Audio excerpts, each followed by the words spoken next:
Good morning, and please join me in also now welcoming our television and webcast viewers. So we have to be on our best behavior now. The cameras are officially rolling, and that is mainly directed towards me. That's actually in the script here. My name is Danny Asaf, and I am the immediate past president of the Canadian Club of Toronto, and a pleasure to be your host here this morning. And we'd like to thank also mediaevents.ca, Canada's online event space, and VVC for live streaming today's event. And we're very pleased to have you here joining us in our 5th installment of our Canada 150 series. For 120 seasons, the Canadian Club has been proud to provide a forum for leaders and visionaries from every sphere of society. We are committed to providing an open and welcoming venue for discussion and debate on the matters that impact us most. Through our programs and our activities, we offer access to dynamic political, social, and business figures, both from abroad and right here at home. And before I formally introduce this august panel that we have today, let me tell you a little bit about our next event. On October 17th, Premier Kathleen Wynne's business advisor, Mr. Ed Clark, will be here to talk about securing Ontario's long-term growth and success. And to learn more about the club or order tickets, please visit us at www.canadianclub.org. And you can also join the conversation via Twitter and Instagram by following us at CDN, CLB, TO, or by using that hashtag. I also want to take a moment to express our special thanks and gratitude to our Canada 150 sponsors, and as a not-for-profit, it would not be possible for us to hold these events without the support of folks like the City of Toronto and Gluskin Chef, who have been our series sponsors throughout. Thank you very much. And also, of course, to my own firm, Torrey's LLP, for being our event sponsor today. So, thank you, guys. That's it. And I would also like to take a moment to recognize the youth and young leaders who are with us here today. And they are from the Monk School of Global Affairs. And if you could stand so we could recognize you. And they are sponsored by Mark Wiseman and Marcia Moffat. Welcome. Thank you. And also the young leaders from the Canadian Credit Union Association are here with us today, and they're sponsored by CCUA. Where are you? That youth and young leaders, thank you for joining us. Absolutely. Much of this discussion in this series is hopefully something that will benefit your generation. And of course now to the main event and why we are all here today. So firstly, the Canada 150 series was a dialogue and a discussion we wanted to launch here at the Canadian Club to reflect and to respond to two anxieties we have, which is, number one, what economic opportunities are we going to continue to benefit from in our country, both for ourselves and, of course, for our children, and about exploring and discussing how we keep Canada as relevant at 200 as it is at 150. 100 years ago, our 7th Prime Minister, Wilfrid Laurier, famously declared that the 20th century would belong to Canada. And in many ways, Canada has set itself apart with the great strengths of our diverse population, our cultural inclusion, and our financial and political stability. But if we are to succeed and embrace Laurier's vision for the 21st century, we do have to ask what'll get us there. And this Canada 150 series, we focused on 4 simple pillars of how to create wealth. When you have nothing, reach back to these basic principles. You need people to create wealth. People need tools to work and employ themselves, and materials and ingredients to put into that mix to create the products and services that ultimately we can find great markets, both here and abroad, to sell those products to, or otherwise use those capital markets, foreign and abroad, to help fund our great ideas. And that's why today's panel is very important to discuss one of these key aspects of our Canada 150 series, focusing on why Canada needs more great people, and the launch of this fascinating new national project the Century Initiative, which is focused on strategically and responsibly positioning Canada for global success and prominence by growing our population to 100 million by 2100. And I am delighted to see this capacity crowd to come out and hear about this fascinating initiative. So first, I'd like to introduce again Dominic Barton, and he will set the stage for why Canada needs the Century Initiative. And as I mentioned before, Dominic is the global managing partner of McKinsey & Company and one of the founding members of the Century Initiative. And of course, we're delighted to have you here today, Dominic, and look forward to your preliminary remarks. Following his opening remarks, Dominic will be joined by the panel and a discussion moderated by Elena Cherney, and she is Canada Bureau Chief and Global Energy Editor for the Wall Street Journal and previous Managing Editor at the Globe and Mail and editor of the Report on Business. Elena will challenge our panel on why Canada really does need more people to succeed. She will be joined by Mark Wiseman, another founder of the Century Initiative. Mark is a Senior Managing Director at BlackRock, Global Head of BlackRock's Active Equities Business, and Chairman of its Global Investment Committee. And prior to joining BlackRock, Mark was President and CEO of the Canada Pension Plan Investment Board. Also participating in the panel will be Goldy Hyder, a member of the Century Initiative's Executive Committee and President and CEO, Hill & Knowlton Strategies Canada. Prior to joining the firm in 2001, among other things, Goldy served as the Director of Policy and Chief of Staff to the Right Honourable Joe Clark, the former Prime Minister of Canada. And we're also equally delighted to have Kate Subak, the Executive Director of the Century Initiative. And Kate is a senior executive with background in management consulting and leadership in major arts and financial institutions, and I'd like to welcome you all here today. And while we have a limited amount of time this morning, I encourage you to engage online via Twitter, look at the tent cards on your tables for details, and to continue this dialogue with the Century Initiative and the Canadian Club of Toronto after this morning. I know everyone is interested to hear from you, including from one another. And now please join me in welcoming Dominic, Mark, Elena, Goldy, and Kate to our stage.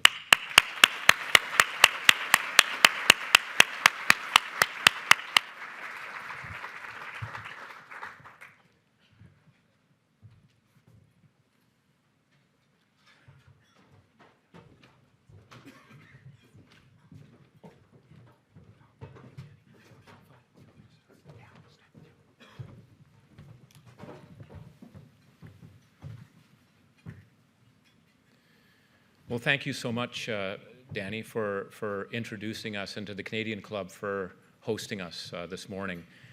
What I wanted to do is just do a quick introduction. I hope it's less than 10 minutes, and then so we can get into more of the substance with the panel, maybe more of the deeper questions about why, how does this work, and so forth. But just to give you a bit of the background, this initiative was really launched in 2011. It's a sort of a renegade group, not mandated by anyone, but sort of a group of people from outside Canada and inside Canada that just got together basically at a cottage saying, you know, the 150th anniversary is coming up. As Danny said, you know, Wilfrid Laurier said that the last century would be Canada's century. I think Canada did very well, but I don't think we can say it was our century. And so the view was, well, why can't we think about the next century, what we do? And there were all sorts of different crazy ideas about the Arctic and the boreal forest and all different things that we could do. And what we ended up honing in on was actually the Century Initiative, which is, again, the goal, in a sense, of having 100 million people by 2100. We're going to go into that. And it's not just about immigration. It's about helping encourage more Canadians who come here to continue to grow and play a broader part in the world. But we thought we needed to have a big, bold, long-term ambition to kind of drive things ahead. And the context for it basically was looking at, you know, what's happening in the rest of the world. Maybe the slides don't work because I think David Naylor is very worried I'm going to have 350 slides in 10 minutes, which is my usual. So I'm disciplining myself to have 5. But we did want to look in the context of having a big long-term ambition. What do we think is going on in the world? And our sense is at least as we look out for the next 20 to 30 years, we're going to have some of the most disruptive times in at least a 300-year time frame, given all the changes that are going on.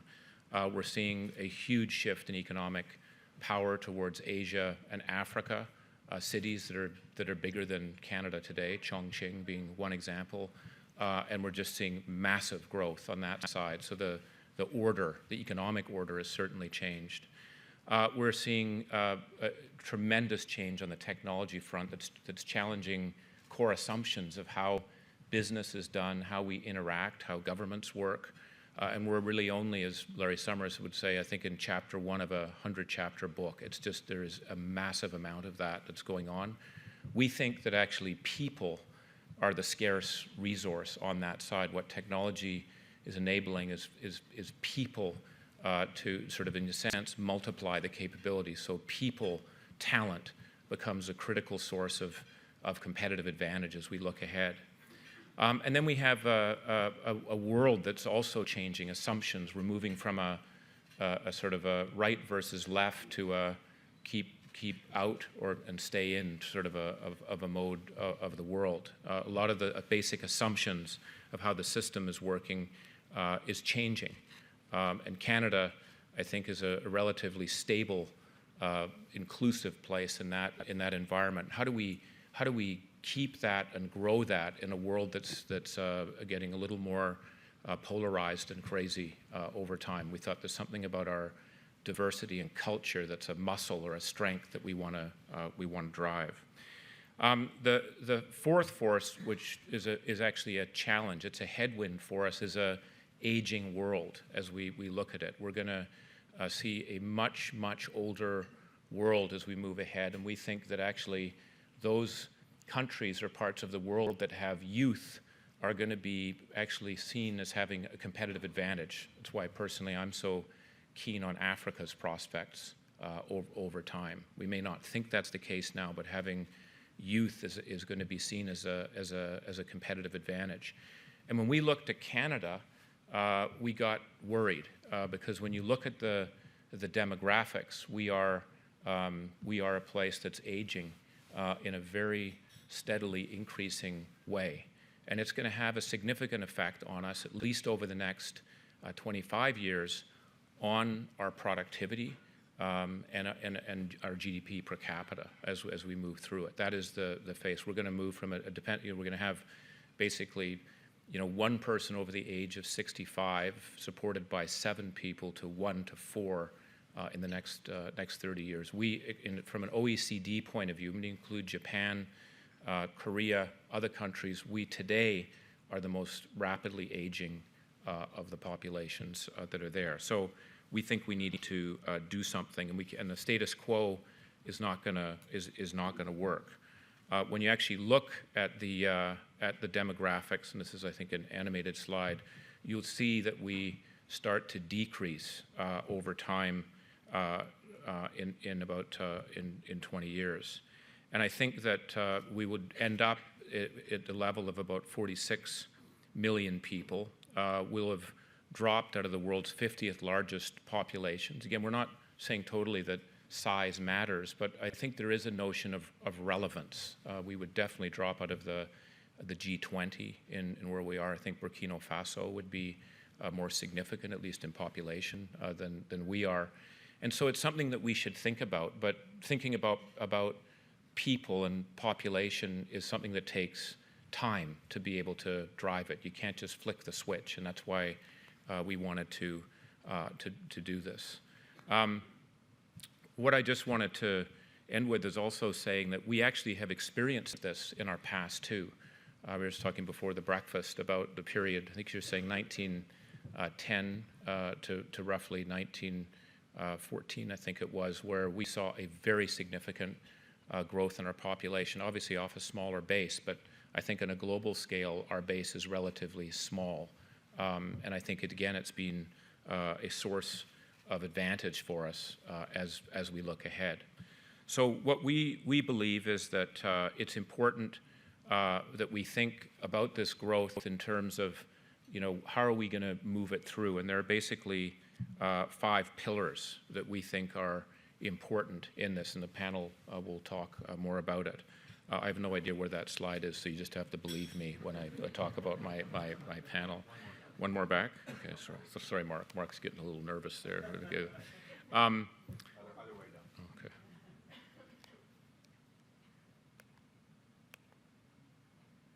Yeah. But these 5 pillars are actually quite important, because we don't just want to say blindly go from where we are to 100 million by 2100. And the 5 pillars we think are critical for this are, first, this early childhood support. We think that is critical to have more participation by women. We've kind of plateaued out in Canada. That's been a very important source of our productivity growth over the last 30 years. And as we look ahead and we have more people coming in, how do we ensure that continues, and then we can have more children as well. Second, education is fundamentally important in this world that we see changing much more rapidly, where we see job dislocation increasing at double the rate, we think, over the next 20 years that it was in the last 20 years. Our education system is going to have to adapt to that, to ensure that we're skilling the Canadians to be able to, and all of us, to be able to move the place forward. So education is going to be absolutely critical, particularly in terms of reskilling and ensuring that we're ready for the technological shifts that are going on. Trade and innovation, absolutely important for us to be able to participate in the broader world. Being a trade hub is important to be able to participate in other economies. We're actually more limited than we should be today. But we also think innovation is critical, and we are a place that comes up with, I think, a much higher level of brilliant ideas than our weight would suggest. We punch above our weight, but we don't scale them. That's one of our big challenges on that side. So innovation and trade will be an important pillar. Urban development, we already are very much an urbanized country, but there are challenges with infrastructure and how the cities actually work. So ensuring that we have cities that work and can be able to absorb that larger population will be critical. And again, we have, I think, a lot of expertise and talent in Canada and how cities do work, but that's something that we think will be very important. And then finally, a revised immigration policy. We think that we should have more people coming into Canada. We should, I think, treat this in a sense as a war for talent. We should be looking for particular types of talent that we want to bring in, young talent, leveraging the universities that we have, tapping into the innovation that we're moving through, but having a very aggressive talent attraction program from people all over the world to help fuel us as we move forward. So that's basically, I hope, gives you a picture of the Century Initiative, 100 million by 2100, but not a flick of the switch, that there's a lot of things that have to be in place for it to work, but we think it's important that we be bold to be able to make this next century Canada century. Thank you very much.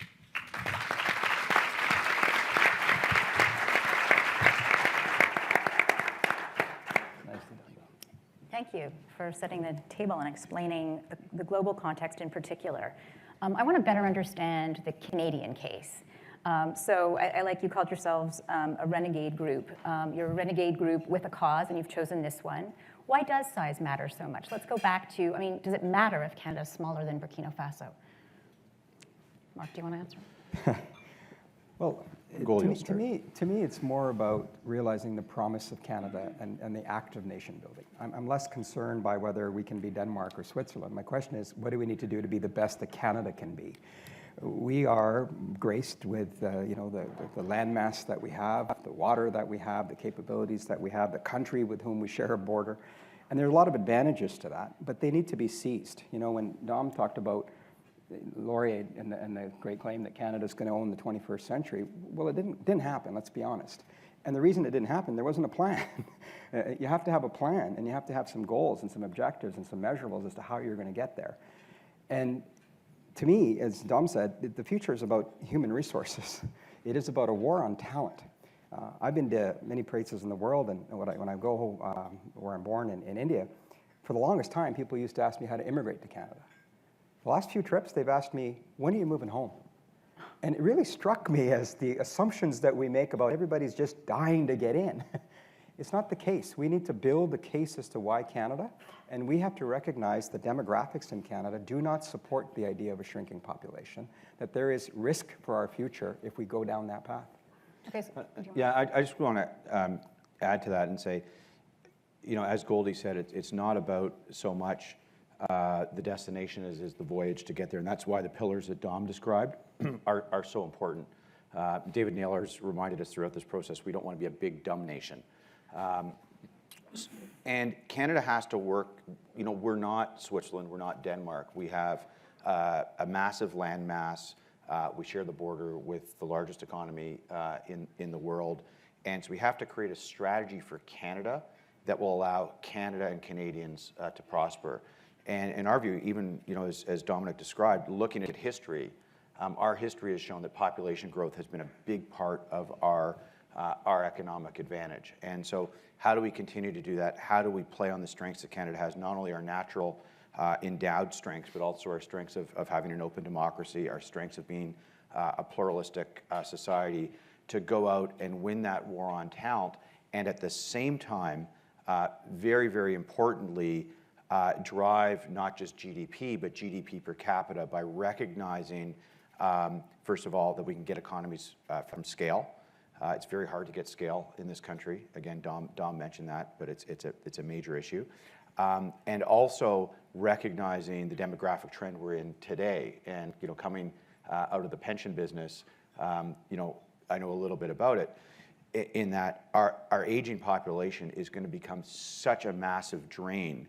Healthcare costs without a larger population, this is what the Conference Board report that came out yesterday, it will be 40% of all government spending. 40% will be to supporting people by and large in the last 6 months of their life. We need a larger population and the right type of larger population to support that so that we can drive per capita GDP growth. So we're not Denmark, we're not Switzerland. We have to build a strategy that fits us. So if we're not Denmark, we're not Switzerland, and we need to attract these people. You've talked about 100 million people as a goal, increasing to, I believe, 450,000 a year in terms of newcomers over 10 years. How do you do that? It's a war on talent. How does, coming from where Canada's at now in terms of attracting that talent and building that population, and I do want to go back to those other pillars, but how does Canada go out and attract those people in the world? So they're not saying to you, why aren't you coming home? Let me comment both on the number 450,000 and the consequences of achieving it, and then we can open it up a little more if that's okay. I just want to reassure everybody that 450,000 people a year is not opening the floodgates. We're talking about 450,000 people in 10 years. Last year, we welcomed 320,000 people to Canada in 2015. A growth of less than 5% per year over the next 10 years gets us to 450,000. The actual levels are apparently, they're for the government to set, but I think there are two key points here. We're talking about a long-term commitment to economic growth, and we're also talking about doing it in a gradual, responsible, and measured way. So just in terms of numbers, sometimes they can get a little bit funky. Let me also just touch on the consequences and open it up from there. There are two things. One is that in the Conference Board report that was released yesterday on demographic shifts in the aging population, they contrasted the status quo versus a 100 million scenario.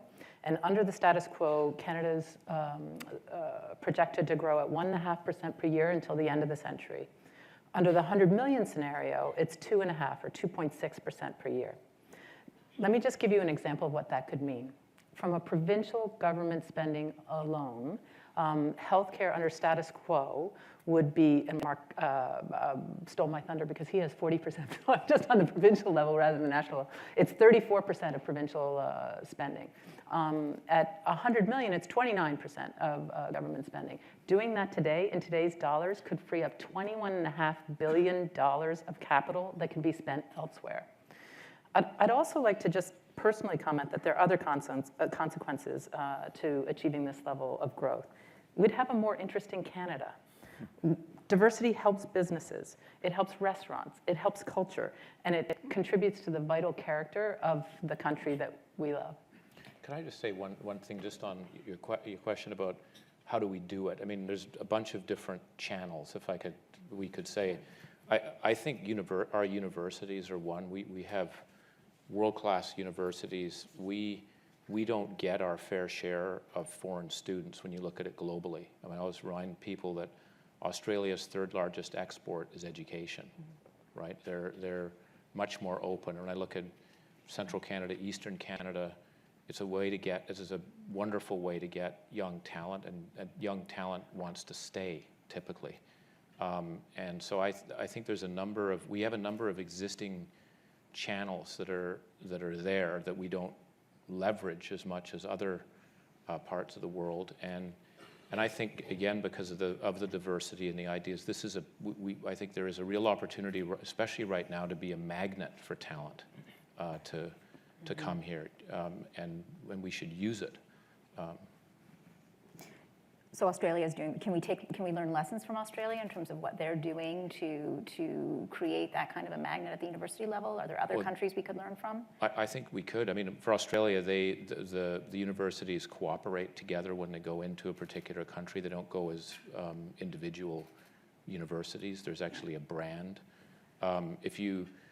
They do advertising. Believe it, if you go into Shanghai, you literally see big billboards in Chinese, come and finish your education in Brisbane. You know, people don't know where that is, but it sounds exotic, and it's up there. And there's a sense in their equivalent of their foreign direct investment. They have a broader view of it, which is not just about capital; it's people. We need people for innovation, so they're quite targeted. You see.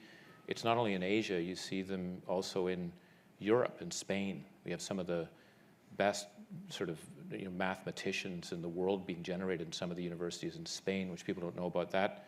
It's going there and attracting people where you have a youth unemployment of 50%. So it's that type of an approach. I think brand matters a lot. I often think of countries as companies. We're all competing. To grow and to be able to fulfill our ambitions, if you will. And Dom's absolutely right that there is this moment in time where we are cool again. Prime Minister Trudeau, the brand that he carries, the brand that he's bringing to Canada and the rest of the world is Canada's. They say back. I don't know where it went. But we're not all cool. But it's cool. The guy with the jeans and the brown shoes is cool. That's right. But let's not lose that moment. There's a lot of equity in where we are today. But if we don't take advantage of it, it'll be another situation like the Laurier situation was. We talked about it, but we didn't do anything about it. And we should be out there telling our story, having moved from being nice to cool, to innovative, to creative, to constructive, to having a goal. That will attract young talent, because we're going to lose young talent too. Let's not forget, in the world in which we live today, people are actually thinking about leaving. So you have to have a balance in who's coming and who's going as well. And can I just jump in? And I want to, the one thing I want to say, it's a virtuous circle, because part of what we're talking about, the Century Initiative, is not obviously immigration is an incredibly important pillar, but this is not immigration driven. The goal is achieved through a whole bunch of means. And again, let me explain why I think it's a virtuous circle. Fertility rate today in this country is 1.55. That's 1.55 children per woman in the country. You can do the math of what that does in the long run if you can keep compounding at that rate of fertility. One of the things we believe we need to do is put in place, and it's our first pillar, is early childhood support. Not only so that we can energize the workforce by getting higher workforce participation, particularly by women, but also making it easier for people who choose to have families. And we don't have to look for the example of that. We actually don't have to go very far. We can go to Quebec and look at we need a national daycare strategy in this country. We need it to support our economy. It makes good economic sense, and that's shown some results in early days in Quebec. And if we were able to expand a program like that across the country, what does that then do?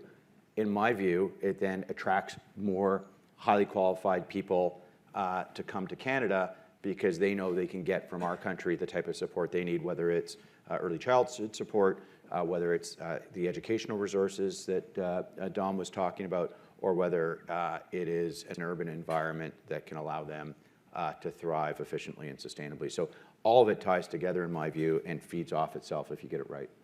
What is the breakdown? If you're talking about 100 million and going to, what was the number, 2%? A 2% increase rather than in total? The relevant number that we've been using as a benchmark is that our long-term goal is 1.3% of the population in terms of an annual growth rate. Okay, so what percentage of that, what's the breakdown between an increase in fertility among Canadians and a greater influx of newcomers, of immigrants? I'd love to just say that we've, if you've run the numbers, and I have, that they're very sensitive to fertility rates. There's no doubt about it. We're not trying to legislate fertility, but if people want to have more children, good point. Thank God I'm the woman that said that, okay? That's all I can say. We'll go with that. We just want people to have the choice or the economic choices available to them to have the family size that they want. So I think women, maternity leave, childcare, it's complicated, and I'd love to just step back for a minute and make a comment, which is in the last 50 years, a third of Canada's economic growth has come from women entering the workforce. That's pretty awesome. At 76% of the workforce, we're the highest in the OECD. We need to do everything we can to support women, to support families, and to support their choices. Mark alluded to childcare in Quebec. Their daycare, their average cost of daycare per month is $152. Our average cost of daycare in Toronto is 3.5 times that, not just Toronto, all of Ontario, at $677. There's no reason why we can't explore that further in order to be able to provide the kind of supports we're talking about. What is the annual cost to the Quebec government of the daycare program in Quebec? And who's going to pay for a national strategy, I guess, becomes the question. That's why it's so important to link the benefit of women in the workforce to the cost of the program.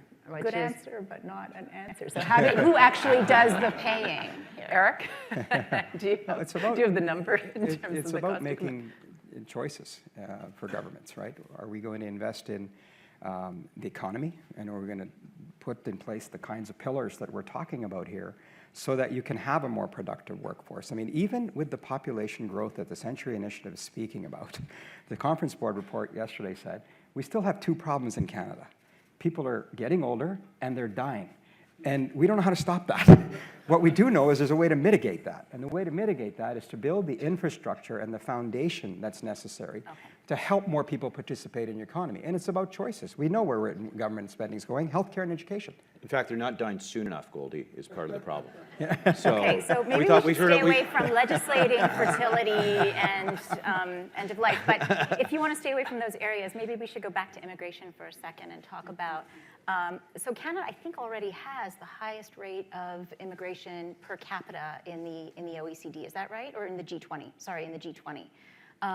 So, even though we could do a better job of branding and attracting people in the war on talent, how exactly do we go out and do it if we're already doing a fairly good job as a country? The best example is Toronto. Where was Toronto 25 years ago? Now, this pains me as an Albertan to say all of this, but this has become a cool city, right?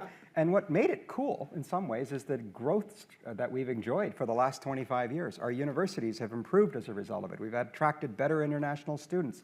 What we've done in Toronto can be replicated in other parts of Canada. So I think the best example is look at ourselves. I also don't think we're very good at it. I would challenge that. I don't. If you look at, headquarters that are being established here, and you want to bring in people with a particular set of skills, it's difficult. It's a pain in the ass. I can tell you from the companies we work with, it's difficult to bring people in that we need to. So I don't.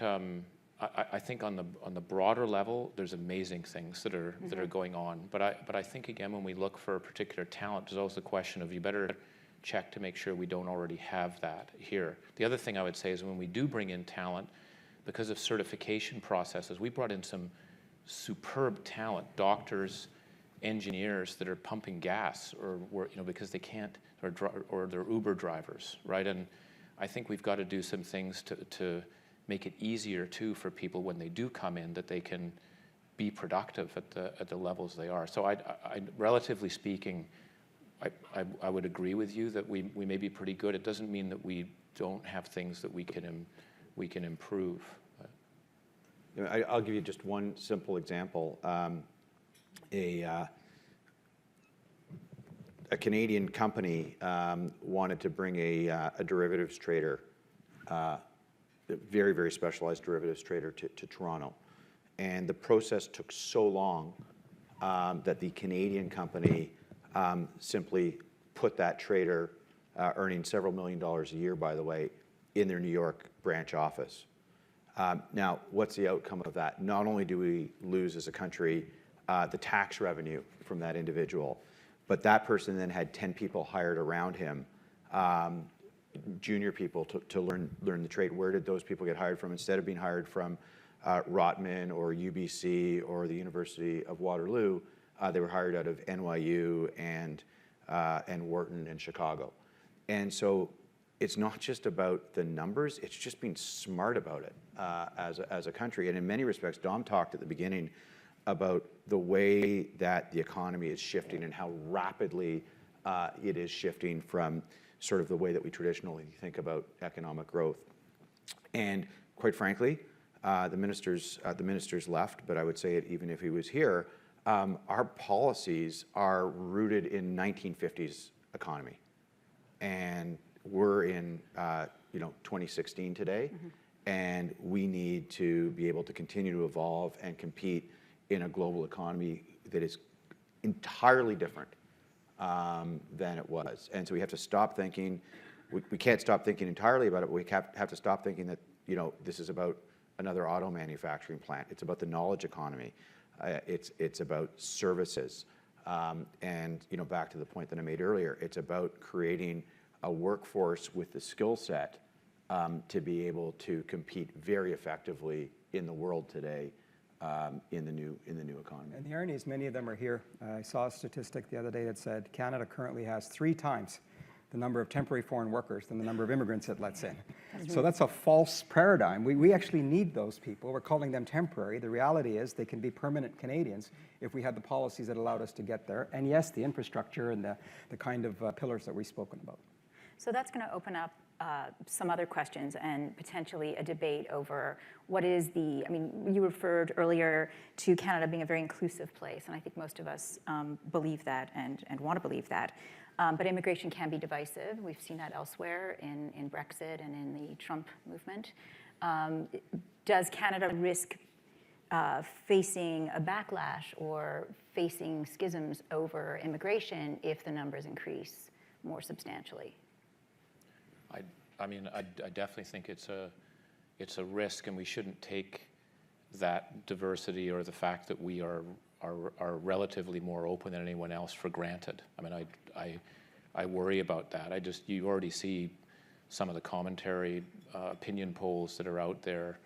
And if I look at the UK, I don't think the UK was always a anti-immigrant place, but it's actually quite shocking how quickly that's moved. So for me, it's a muscle, as I said, that we should make sure we're working and telling the good stories about when people do come here and the businesses that they build or the opportunities that they create. We better work it hard, because I agree. I think immigrants are very good scapegoats for problems, and that's why I think when we think too about the growth model, this notion of more inclusive growth, making sure we have the skill programs for the people get the jobs across the system will be very important. Otherwise, we could lose it. So but I don't think that should stop us from being ambitious. I'd rather say let's go for it here, and then make sure we're working and recognizing that can be a reality. And then what are the things we do to try and make sure that people recognize that that's a benefit. I think what's coolest for me about this exercise, not only as an immigrant but as a Muslim Canadian, is that we're taking on the headwinds that are currently being debated in our country, never mind the United States. We like to point to the others. We're having that debate here. And there are a lot of people, immigrants included, who are lining up with the other side. We're saying, yeah, you know what, enough. We're good enough. It's all good enough. We can settle here. We don't have to do anymore. And so I'm really excited at the idea of taking on those headwinds to say, well, first of all, this is probably the most unselfish project I'll be involved in my life. I'll be dead in 83 years. I won't know whether it's worked out. Maybe not. Yeah, maybe not. Maybe not. It depends on how much we spend on healthcare. But 83 years from now, I hope people look back and say, you know what those folks back in 2016 did is actually set us on a path to continue to be relevant and to realize our potential, to have a say in the world. Because we have been punching above our weight class, but we can't take that for granted, nor can we assume that just because people are immigrants, that they're for immigration. I would argue that some of the strongest opponents when the Syrian refugees came were immigrants, saying, I don't know, we can't be sure, and I had to line up for 3 years, why did they get in right away? So we cannot assume any of these things, and I think what's great about this is that we're triggering off a dialogue, a conversation that will get us to, we hope, a goal where Canada can look back and say, this was a seminal moment, and thank you for doing what you've done. And I think the other point, I don't think Kate jump in, but the other point is, this is really a long-term problem, but if we don't start now, it's going to be too late. And so this really isn't about increasing immigration next year or letting in Syrians or the next group of people. This is really about thinking long-term about a national strategy. And you just have to look at Japan, which is, as you all know, is rapidly depopulating. They are beyond the tipping point. There is nothing that they can do to reverse that trend today. Absolutely nothing. We can see the pattern. We have the benefit of being able to see the pattern, and if we act now, we know we can reverse the trend. But we have to work hard now to set in place the cure for the disease of depopulation, essentially, of the country. So this isn't going to have an impact, as Goldy says, in the next few years. This is a project, this is an initiative, as we say, that will change the country by the year 2100. I'd love to jump in, which is, I think our welcoming, open nature is our competitive advantage. The last Environics poll said that 83% of Canadians agree that immigration has a positive effect on our economy. I just want to open that up because sometimes there's some discussion about immigrants being a scapegoat or what have you, and so I'd like to just confuse us with some of the facts, if that's okay. For me, one of the things that I have, as I've gotten embroiled in this topic more, which I love this headline is, "The job-stealing immigrant is a myth. The data is clear." It might seem counterintuitive, but bear with me. Immigrants not only increase the supply of labor, but they increase the demand for it. They rent apartments, they buy food, they need furniture, they have to get to work. And all of this creates more jobs in construction and food services and clothes and furnitures in terms of building highways and operating subways. But there are also two things. One is we know that new arrivals start more companies than people that were born in Canada. We also know that new arrivals for the first 10 years that they're here are healthier than people that were born here. And another one of my favorite quotes, Adam Davidson of the New York Times said, "The benefits of immigration may be the most settled fact in economics." Immigrants create jobs, and jobs create opportunities. And I think the onus is on us to make sure that we get the positive message out. Where are businesses going to grow from? If the population's shrinking, we've already got one of the more protected environments in the world in terms of our banks and our telco companies, et cetera. Are they just going to move customers around between each other? This is the only way you're going to grow? That's not growth. That's artificial, right? And so we need, my daughter asked me the other day, why is the Tim Hortons on University Avenue closed at 9 o'clock? It's very simple. There's not enough people to work there. And there's not enough customers to go there to make it worthwhile to keep it open. University Avenue. That's a big problem for our business community. I think they have to start realizing that where are they going to grow from in a 1.4% GDP growth environment globally? Where's their growth going to come from? And people are the answer to that question. So these are fascinating ideas, and we're trying to understand your pillars, and you're, as you said, a renegade group. How do you go from being a renegade group with great ideas to being a group that actually is able to translate these ideas into action and policy? Do you want to share a little bit of your plan and tell us how this is going to work? Okay. Who are these guys? So we're a group of engaged citizens from across Canada. We come from every sector of the economy. We really believe that prosperity and relevance is everybody's business, and that for the Century Initiative, it's really about engagement. We chose this goal of 100 million people in 2100 because we believe that it's fundamental to the health of the Canadian economy for the next 84 years. So everybody has a tent card. We encourage you to go to our beautiful website and to join the discussion. But it's been observed that these are complicated issues and that the conversation really starts with a bunch of people who care deeply about it and who share it, and that it grows from there. So our hope is that by bringing this messaging, that type of organic growth will occur. Can we be more specific? We only have 3.5 minutes left. So, I mean, how do you actually, we have a very complicated, as we know, whether it's federal government, some of these issues are provincial jurisdiction, as we talked about. How do you actually make change happen? I think we see ourselves as a catalyzing organization. I mean, we are not, we're not going to be, out there, providing food or building universities and that sort of thing. We do what we are able to do, I think, as the group of Canadians that have come together that are interested in this topic, and it's a much broader group than just on stage here, and I'd encourage you to go to the website and see all the people that are involved, some of whom are also in the room. But we see ourselves as having an ability to catalyze these discussions and catalyze, importantly, action.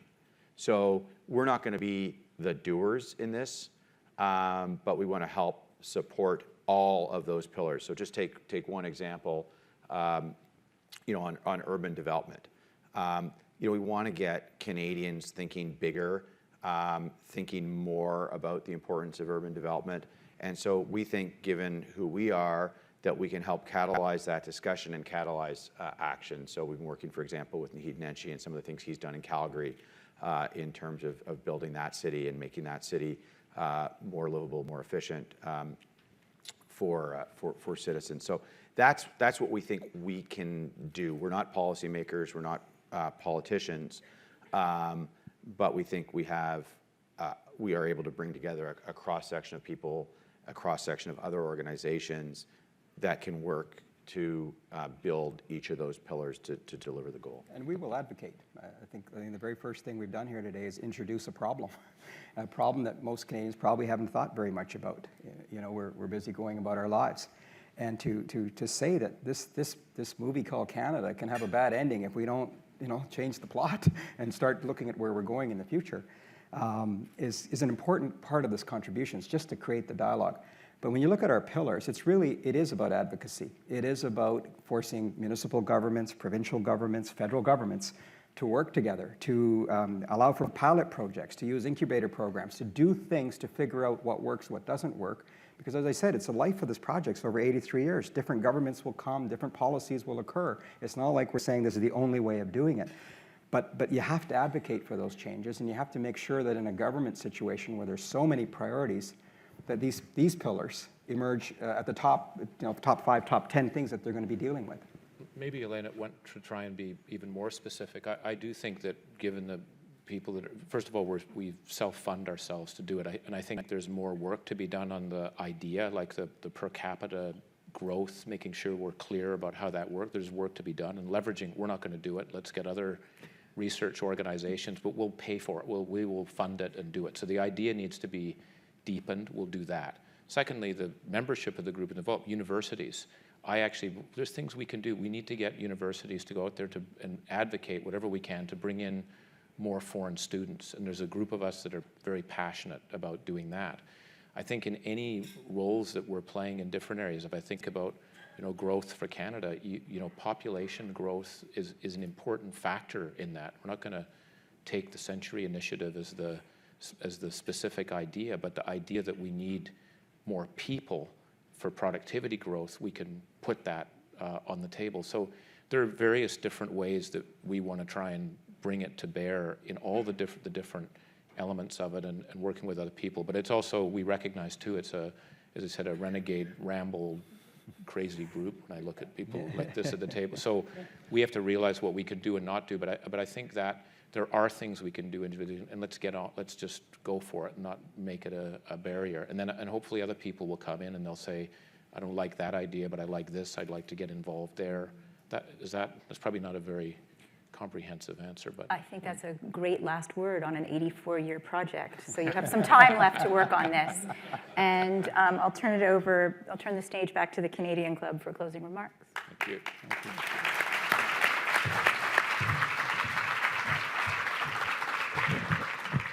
Yes, good morning. My name is Willa Black, and I'm a proud board member of both the Canadian Club and the Century Initiative.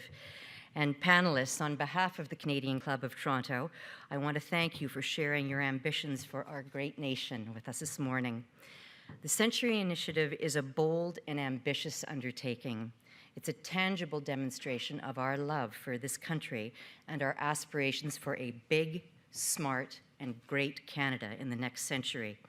As Kate said, prosperity and relevance is everybody's business. With inventive, dynamic action and discourse, like we saw this morning, we can unleash new ways of promoting growth and prosperity. Your collective wisdom and experience bodes well for the mission, the vision, and the values of the Century Initiative. It's clear to see that it's already off to a great start based on the commitment of the thought leaders associated with it and the level of discourse and debate.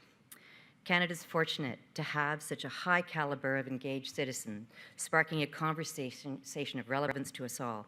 Thank you so much for your contributions. And a special thank you also to our moderator, Elena, for overseeing such a rich and thoughtful discussion. Thanks very much.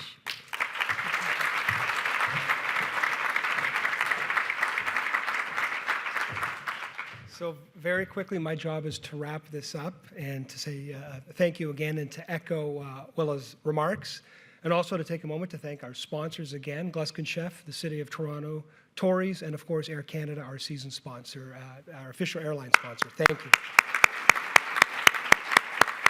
Now, in hearing the discussion in closing, it's not my place, but I was just thinking of a tagline for you guys. I've somehow come to make Canada great again. Have you thought of that? I got some, I don't know, caps, something like that.